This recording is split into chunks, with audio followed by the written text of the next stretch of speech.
Assalamualaikum warahmatullahi wabarakatuh. Yang terhormat Miss Reni Apriani sebagai dosen pengampu pada mata kuliah Psikologi Pendidikan dan Bimbingan. Jadi pada materi kali ini kita belajar tentang materi belajar dan pembelajaran. Jadi pembelajaran itu adalah proses interaksi antara peserta didik dengan pendidik dan sumber belajar pada suatu lingkaran belajar untuk mencapai tujuan tertentu. Menurut Jejni, pembelajaran adalah serangkaian kegiatan yang dirancang untuk memungkinkan terjadinya proses belajar pada diri peserta didik. Menurut Undang-Undang RI nomor 20 tahun 2003 tentang Sistem Pendidikan Nasional, pembelajaran adalah proses interaksi peserta didik dengan pendidik dan sumber belajar yang berlangsung dalam lingkungan belajar.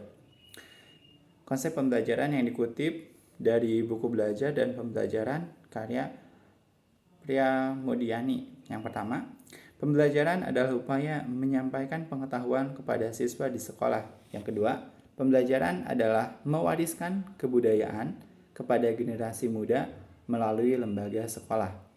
Yang ketiga, pembelajaran adalah upaya mengorganisasikan lingkungan untuk menciptakan kondisi belajar bagi peserta didik.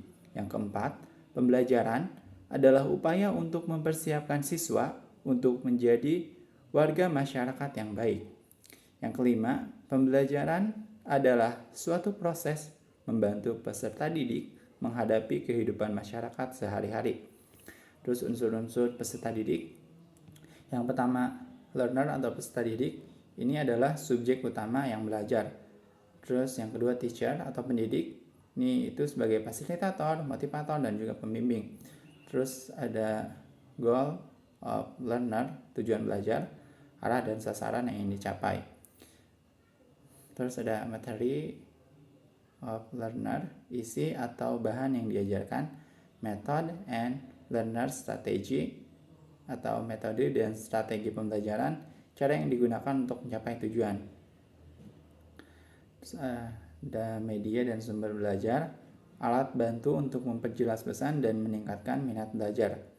Terakhir, evaluasi penilaian terhadap hasil dan proses pembelajaran.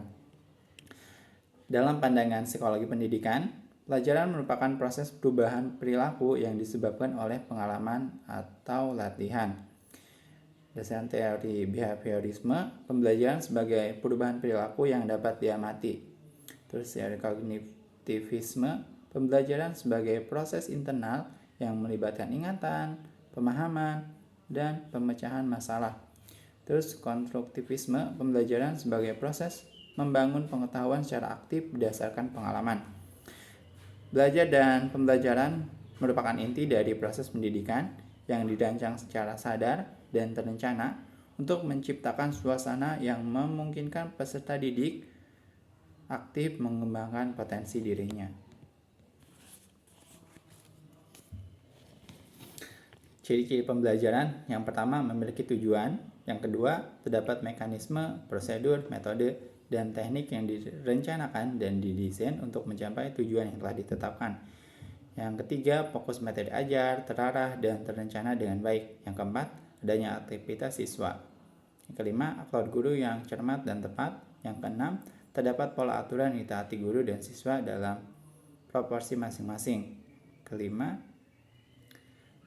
waktu untuk mencapai tujuan pembelajaran. Yang ke-8, evaluasi.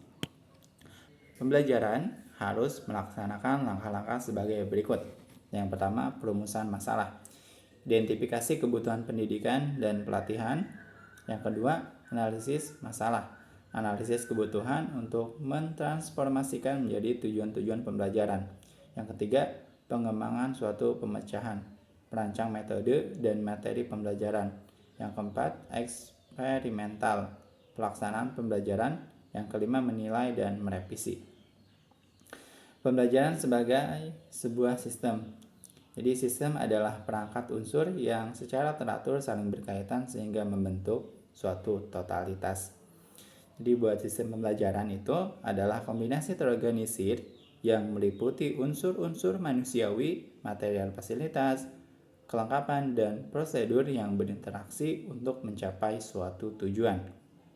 Prinsip-prinsip belajar dan asas pembelajaran. Jadi ada 3 prinsip penting dalam proses pembelajaran, yaitu yang pertama, proses pembelajaran adalah membentuk kreasi lingkungan yang dapat membentuk atau mengubah struktur kognitif siswa.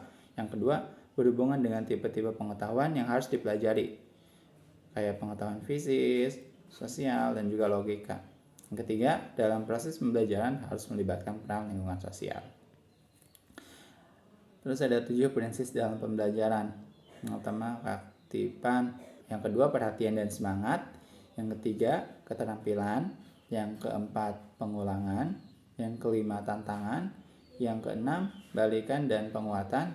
Yang ketujuh, perbedaan individual. Asas-asas pembelajaran. Asas-asas pembelajaran adalah prinsip-prinsip umum yang harus dikuasai oleh guru dalam melakukan kegiatan belajar mengajar. Yang pertama itu memberikan motivasi pada siswa. Yang kedua, memberikan apresiasi pada siswa. Yang ketiga, dapat memberikan contoh dan menjadi panutan. Yang keempat, mengetahui minat siswa dan perhatian terhadap minatnya. Sekian dari saya. Assalamualaikum warahmatullahi wabarakatuh.